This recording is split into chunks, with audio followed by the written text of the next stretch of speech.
അങ്ങനെ നമ്മളുടെ നോമ്പ് കാലം ഈ വർഷത്തെ കഴിയാനായിട്ട് പോവാണ്. ഇന്ന് 28ാമത്തെ നോമ്പാണ്. പക്ഷേ എനിക്ക് ഇന്ന് 20ാമത്തെ നോമ്പാണ് കേട്ടോ. എന്താ വെച്ചാൽ 4 ദിവസം നമുക്ക് പീരീഡ്സ് ആയിട്ട് നോമ്പെടുക്കാൻ പറ്റാതെ പോയി. പിന്നെ 4 ദിവസം നല്ല ഹെവി വർക്ക് വന്ന സമയത്ത് എനിക്ക് ഒട്ടും പിടിച്ച് നിൽക്കാൻ പറ്റാതെ ആയപ്പോൾ ഞാൻ നോമ്പ് മുറിക്കുകയാണ് ചെയ്തത്. അങ്ങനെ ഒരു 8 നോമ്പ് എനിക്ക് ഈ വർഷം കിട്ടിയിട്ടില്ല കേട്ടോ. അങ്ങനെ പിന്നെ നോമ്പ് എടുക്കുന്ന എണ്ണത്തിലല്ല ഞാൻ പ്രാധാന്യം കൊടുക്കണേ. ആ എടുക്കുന്ന ദിവസം നമ്മൾ അനുഭവിക്കുന്ന ഒരു സാറ്റിസ്ഫാക്ഷൻ ഉണ്ട്, അതിനാണ് ഞാൻ പ്രാധാന്യം എപ്പോഴും കൊടുക്കാറ് കേട്ടോ. കുറേ കുട്ടികൾ എൻ്റെ അടുത്ത് ചോദിച്ചിട്ടുണ്ടായിരുന്നു, ചേച്ചി എന്തിനാ നോമ്പ് എടുക്കണേന്ന്. അപ്പോൾ അതിന് വേണ്ടിയിട്ടാണ് ഞാൻ പറഞ്ഞത് കേട്ടോ. അവരെന്നോട് ഇഷ്ടം കൊണ്ടാണ് ചോദിച്ചിട്ടുള്ളത്. പലരും എന്നോട് ചോദിക്കാറുണ്ട്, നീ എന്താ മതം മാറിയോ? അതൊന്നുമല്ല.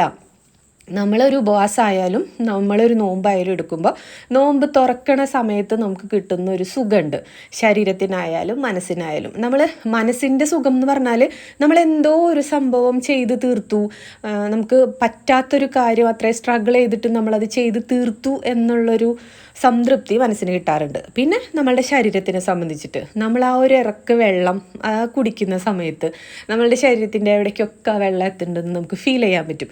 അത് നോമ്പെടുക്കുന്ന ആൾക്കാർക്ക് മാത്രം കിട്ടുന്ന ഒരു ഫീലാണ് കേട്ടോ.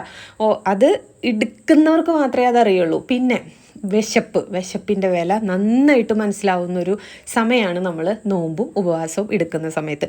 അപ്പോൾ അതുകൊണ്ടൊക്കെ തന്നെയാണ് ഞാൻ നോമ്പെടുക്കുന്നത് കേട്ടോ.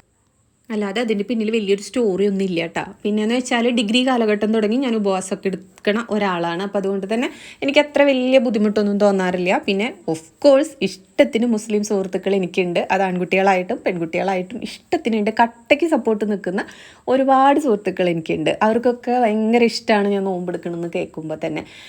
അപ്പോൾ ഇത്രയൊക്കെയുള്ള വിശേഷങ്ങൾ. പിന്നെ നമ്മൾ എഗ് ബജിയാണ് ഇന്ന് ഉണ്ടാക്കിയത്. ഞാനതിൻ്റെ റെസിപ്പിയൊന്നും നിങ്ങളോട് പറഞ്ഞിട്ടില്ല, നിങ്ങൾക്ക് അറിയാവുന്ന റെസിപ്പിയാണ്. എന്നാലും ഞാൻ ചേർത്തിരിക്കുന്ന സംഭവങ്ങളിൽ എന്തെങ്കിലും അറിയണമെന്ന് ആഗ്രഹം ഉണ്ടെന്ന് വെച്ചാൽ ഒന്ന് കമൻറ്റ് ചെയ്തോളൂ, ഞാനതിന് റിപ്ലൈ തരാം കേട്ടോ. അപ്പോൾ ഇത്രയൊക്കെയുള്ള ഇന്നത്തെ വിശേഷം.